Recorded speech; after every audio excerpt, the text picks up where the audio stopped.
ദൈവത്തിൻ്റെ അതിപരിശുദ്ധമായ നാമം വാഴ്ത്തപ്പെടുമാറാകട്ടെ. എൻ്റെ എല്ലാ പ്രിയ സഹോദരങ്ങളും സന്തോഷത്തോടെ ഇരിക്കുന്നുവെന്ന് ഞാൻ ദൈവനാമത്തിൽ വിശ്വസിക്കുന്ന നിങ്ങളെല്ലാവരെയും ഓർത്ത് പ്രാർത്ഥിച്ച് നിങ്ങളെ ഇന്ന് പകൽക്കാലം അനുഗ്രഹിച്ച് ദൈവത്തിൻ്റെ സകല പരിപൂർണതയിലും നിറച്ചു നിർത്തുന്നു. ദൈവം നിങ്ങളേവരെയും അനുഗ്രഹിക്കട്ടെ എന്ന് ആത്മാർത്ഥമായി പ്രാർത്ഥിച്ചുകൊണ്ട് എല്ലാ ദിവസവും ധ്യാനിക്കുന്ന പോലെ തിരുവചനത്തിലേക്ക് നമുക്ക് നേരിട്ട് പ്രവേശിക്കാം. ലൂക്കോസിന്റെ സുവിശേഷം 2-ാം അധ്യായം അതിന്റെ 10 മുതൽ 14 വരെയുള്ള വാക്യങ്ങൾ വായിക്കുന്നത് ശ്രദ്ധയോടെ കേൾപ്പി. ദൂതൻ അവരോട്, ഭയപ്പെടേണ്ട, സർവ്വജനത്തിനും ഉണ്ടാവാനുള്ള ഒരു മഹാസന്തോഷം ഞാൻ നിങ്ങളോട് സുവിശേഷിക്കുന്നു. കർത്താവായ ക്രിസ്തു എന്ന രക്ഷിതാവ് ഇന്ന് ദാവീദിന്റെ പട്ടണത്തിൽ നിങ്ങൾക്കായി ജനിച്ചിരിക്കുന്നു. നിങ്ങൾക്ക് അടയാളമോ, ശീലകൾ ചുറ്റി പശുത്തൊട്ടിയിൽ കിടക്കുന്ന ഒരു ശിശുവിനെ നിങ്ങൾ കാണും എന്ന് പറഞ്ഞു. പെട്ടെന്ന് സ്വർഗീയ സൈന്യത്തിന്റെ ഒരു സംഘം ദൂതനോട് ചേർന്ന് ദൈവത്തെ പുകഴ്ത്തി. 14-ാം വാക്യം ഇങ്ങനെ പറയുന്നു: അത്യുന്നതങ്ങൾ ദൈവത്തിനു മഹത്വം, ഭൂമിയിൽ ദൈവപ്രസാദമുള്ള മനുഷ്യർക്ക് സമാധാനം എന്ന് പറഞ്ഞു. അവൻ ഈ മാസം നമ്മൾ തുടർമാനമായി കേട്ടുകൊണ്ടിരിക്കുന്നത് ദൈവത്തിന്റെ പരിപൂർണതയുടെയും ദൈവത്തിന്റെ നിവർത്തീകരണത്തിന്റെയും മെസ്സേജ് ആണ്. അങ്ങനെയെങ്കിൽ ഇന്ന് പകൽക്കാലം ആ പരിപൂർണതയും ആ നിവർത്തീകരണം ആരാണ്? ദൈവത്തിന്റെ പരിപൂർണത എന്ന് പറയുന്നത് യേശു ക്രിസ്തുവാണ്. തൻ്റെ ഏകജാതനായ പുത്രനിൽ വിശ്വസിക്കുന്ന ഏവനും നശിച്ചു പോകാതെ നിത്യജീവൻ പ്രാപിക്കേണ്ടത് ദൈവം അവന് നൽകുവാൻ തക്കവണ്ണം ലോകത്തെ സ്നേഹിച്ചു. ആ ദൈവ സ്നേഹം എന്താണ്? യേശു ക്രിസ്തുവിനെ നമ്മളിലേക്ക് ദൈവം അയച്ചത് എന്തിനാണ്? നമ്മുടെ സകല പാപങ്ങളെയും തൻ്റെ ശിരസിൽ വഹിച്ച് നമ്മെ വിടുവിച്ച് സ്വാതന്ത്ര്യത്തോട് നിത്യതയിൽ എത്തിക്കുവാൻ വേണ്ടിയാണ്. ഇവിടെ ഇതാ വളരെ വ്യക്തമായി പറയുന്നു, ദൂതൻ അവരോട്, ഭയപ്പെടേണ്ട, സർവ്വജനത്തിനും ആമേൻ ഹല്ലേലൂയ ഉണ്ടാവാനുള്ളൊരു മഹാസന്തോഷം ഞാൻ നിങ്ങളോട് അറിയിക്കുന്നു. ഇത് ഡിസംബർ മാസം 25-ാം തീയതി മാത്രം പറയേണ്ട വാക്യമല്ല.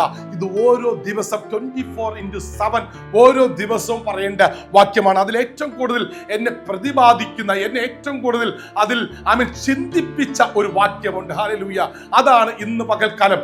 ആ പരിപൂർണതയാണ് ക്രിസ്തുവിൽ വെളിപ്പെട്ടത്. അതുകൊണ്ട് തന്നെയാണ് 14-ാം വാക്യം അങ്ങനെ തന്നെ അണ്ടർലൈൻ ചെയ്ത് ഇൻവെർട്ടർ കോൺമക്കകത്ത് കൊടുത്തിരിക്കുന്നത്. അത്യുന്നതങ്ങൾ ദൈവത്തിന് മഹത്വം, ഭൂമിയിൽ ദൈവപ്രസാദമുള്ള മനുഷ്യർക്ക് സമാധാനം. എന്തിനു വേണ്ടിയാണ് ഈ സമാധാനം നമുക്ക് ദൈവം തന്നത്? ഈ പരിപൂർണത ദൈവം നമുക്ക് തന്നത്, ഈ നിവർത്തീകരണം ദൈവം നമുക്ക് തന്നത്? ഇവിടെ ഇതാ വളരെ വ്യക്തമായും അതിന്റെ 11-ാം വാക്യം പറയുന്നു, കർത്താവായ ക്രിസ്തു എന്ന രക്ഷിതാവ് ഇന്ന് ദാവീദിന്റെ പട്ടണത്തിൽ നിങ്ങൾക്കായി ജനിച്ചിരിക്കുന്നു.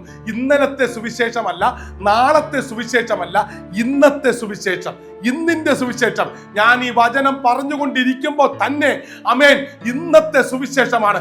ഇന്നലെ ഞാൻ എന്ത് ചെയ്തെന്നോ, ഇന്നലെ എന്ത് പ്രവർത്തിച്ചെന്നോ, ഞാൻ ഇന്നലെ ഏതെങ്കിലും ഗ്രാമങ്ങളിലോ ഏതെങ്കിലും വടക്കേന്ത്യയിലോ ഏതെങ്കിലും രാജ്യങ്ങളിൽ ചെന്ന് അത്ഭുതം ചെയ്തതോ അതൊന്നുമല്ല. ഇന്നത്തെ സുവിശേഷം അത് ഞാൻ അറിയിക്കാൻ സന്നദ്ധനാണോ? അതുകൊണ്ട് വളരെ വ്യക്തമായി പറയുന്നതാ അവൻ ഇന്നത്തെ സുവിശേഷം. കർത്താവായ ക്രിസ്തു എന്ന രക്ഷിതാവ് ദാവീദിന്റെ പട്ടണത്തിൽ ഇന്ന് നിങ്ങൾക്കായി ജനിച്ചിരിക്കുന്നു.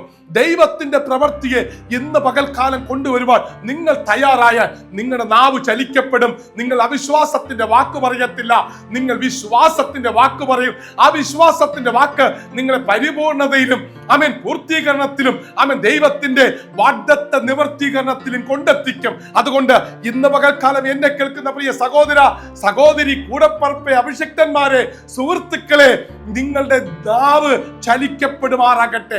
നിങ്ങൾ നാവിൽ എന്താണോ പറയുന്നത് അതാണ് സംഭവിക്കുന്നത്.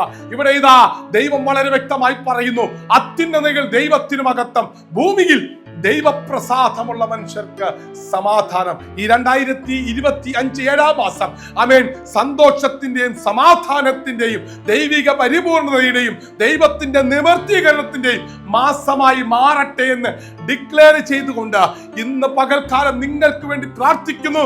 നിങ്ങൾ കേട്ടുകൊണ്ടിരിക്കുമ്പോൾ തന്നെ വിശ്വാസത്തോടെ വിളിച്ചു പറ, എന്റെ മേലുള്ള ദൈവത്തിന്റെ വാഗ്ദത്തങ്ങൾ ഈ 7-ാം മാസം 5-ാം തീയതി നിവർത്തീകരിക്കപ്പെടുമെന്ന് ഞാൻ ദൈവത്തിലും ദൈവവചനത്തിലും വിശ്വസിക്കുന്നു. അങ്ങനെ വിശ്വസിക്കുന്നതിനുമേൽ വ്യാപരിക്കുന്ന ദൈവശക്തിയുടെ അളവറ്റ വലിപ്പം നിങ്ങളിലും സംഭവിക്കട്ടെ, വ്യാപരിക്കട്ടെ എന്ന് പറഞ്ഞുകൊണ്ട് നിർത്തുന്നു. God bless you. Jesus loves you. God be with you.